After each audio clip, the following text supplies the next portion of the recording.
All right, let's see if our camera is gonna work out today. Hey family, if you're tuning in here on Facebook, just give me a second.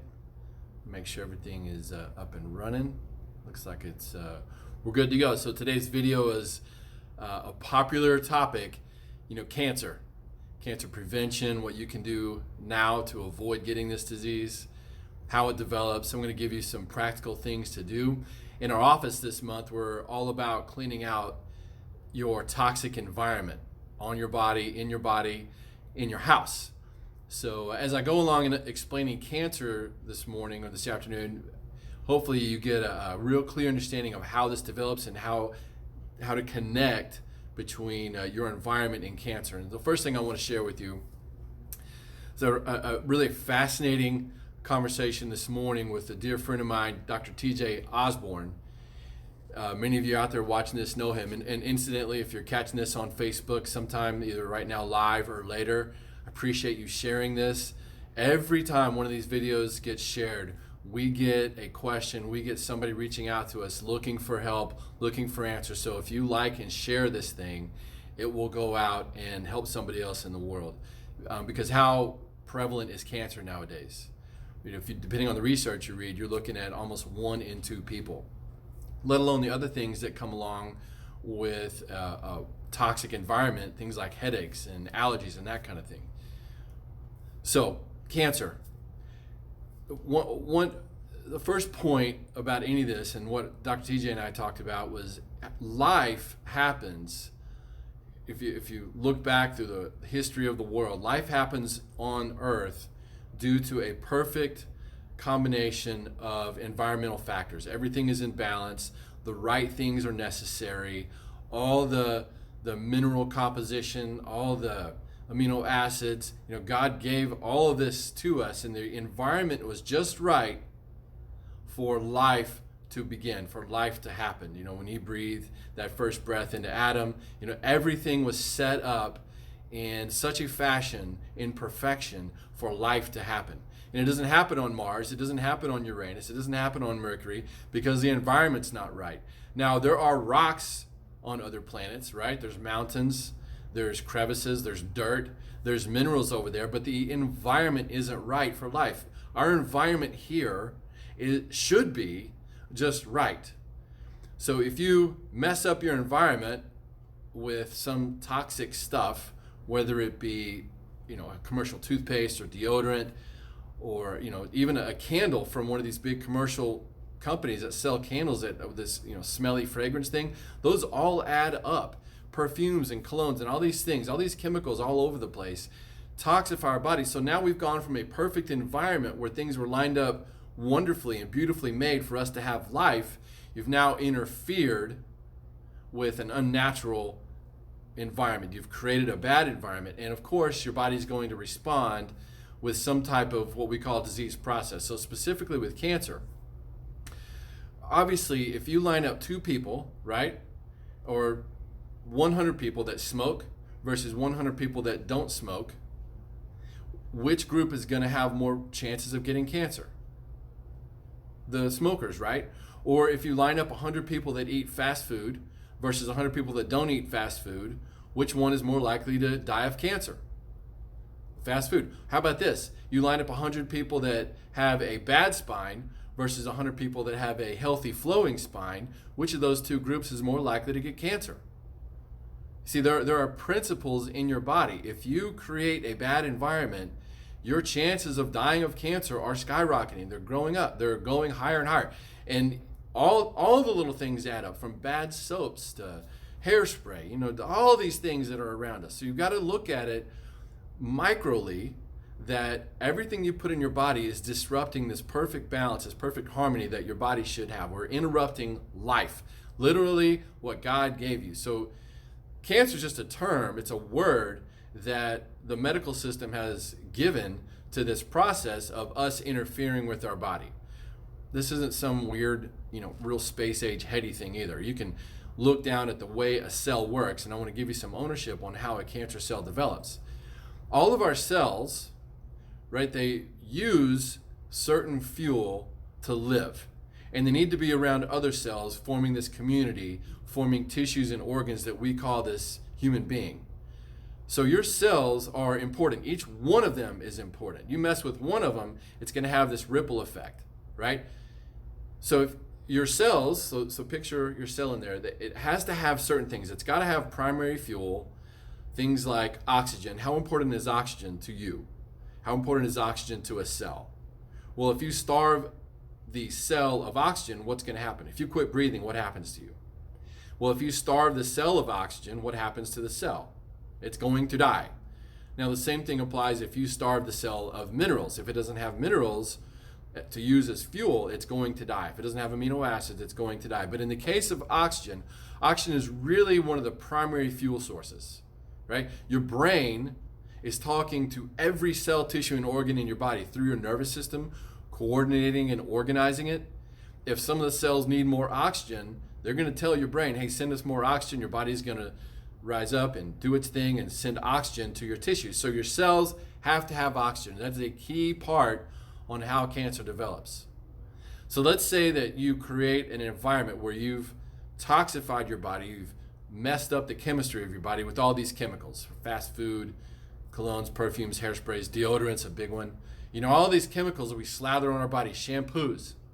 And these are easy you can find out which ones are toxic and which ones aren't. It's getting really easy. Just start looking it up online. You don't have, there's like 50 resources out there. What is a toxic home care product? What is a toxic cleaning product versus a good one? And you all should know something about food. There is no such thing as good for you fast food. All of that is toxic, right? So look at what you're doing. Has it disrupted the environment in your body? So now oxygen cannot get into the cell at 100%. So oxygen has to flow into the cell. So if you put toxic stuff in, it will mess up the lining of the cell here. So now you've got this membrane that's real sludgy and oxygen can't get in at 100%. Waste products cannot get out at 100%. So this is a very basic initial level of understanding cancer. It has to do with, are your cells getting starved of oxygen? Well, if you completely starve the cells of oxygen, they die immediately, right? If you slowly starve them of oxygen, it's not going to die immediately, but it's going to start to change. And as the cells replicate, the whole mitosis thing where it makes a baby cell and the host cell dies off now, so now you've got this new baby cell, it has changed from the host cell that was getting starved of oxygen. Now this cell knows it's not going to get as much oxygen, so the DNA, the behavior of the cell, the way the mitochondria work, has begun to change. And if you don't fix your environment, if it stays toxic, it stays non-communicating and non-oxygenated, that cell is going to have a baby cell, and now it's adapted further. And you start seeing the cell adaptation process as the cells divide. Again, not some new age way of thinking. This is how your body works. Your cells divide, make a new cell, and the host cells die off. Make a new baby, the host cells die off. Well, if you're constantly starving your cells of oxygen, even a little bit, over time, as the cells divide and change, they begin to adapt. And once they've adapted to a certain point, now that's what we call cancer. And if you look at those cells, and a guy won a Nobel Prize for this in 1931, Otto Warburg, if you want to look him up. A guy won a Nobel Prize for showing people this. As the cells have adapted, they no longer need oxygen to live. They only need sugar. So the metabolic pathways within the cell, the one that uses oxygen versus the one that doesn't, the aerobic, anaerobic, the one that only needs sugar is the one that takes over. Now, another really crappy part about this is that the DNA has changed so much that when the cell divides, now the host cell, it makes a baby cell, and the host cell doesn't die off. So then they make another baby cell, and all of a sudden you've got 4, and the host cells aren't dying off. And that's what the medical system has come to call cancer, is these cells are dividing, and they're not dying off like a healthy cell should. And that's because of that adaptation process that I'll walk you through. So hopefully that made sense. If you need to go back and watch this video a couple times to get it, totally understand. It took me, I've read mountains and mountains of literature on this. It took me a while to really grasp it and trying to put it in a form that is easy to understand, but that's how cancer develops. You starve the cells of oxygen slowly over time, which is why that's one reason why smoking is so bad, because the carbon monoxide and all that crap that's in there really toxifies the cell, keeps the oxygen from getting in there, and of course they start to adapt and adapt and adapt, and eventually they become cancerous. If you detox your environment, and some of you just going through and cleaning up your house, in our house, even the paint that we used was non-toxic. We don't have any carpet in our house because of the glue and the fumes that come off this carpet are so toxic for us. I mean, I get it. We went pretty extreme, but how extreme would you get if you got cancer and you wanted to get rid of it? What would you give then? Right? How much money would you spend? How much time would you spend trying to treat the cancer? And that's a big problem with the cancer treatment industry, is because all they're doing is trying to treat the cancer that's developed, and they haven't done anything about what got you there in the first place. That right there, ladies and gentlemen, friends and family, that's why cancer is still prevalent. That's why there will never be a cure, is because cancer is actually this adaptation process that you have to stop. You have to get all the way back to the beginning and clean out your cells.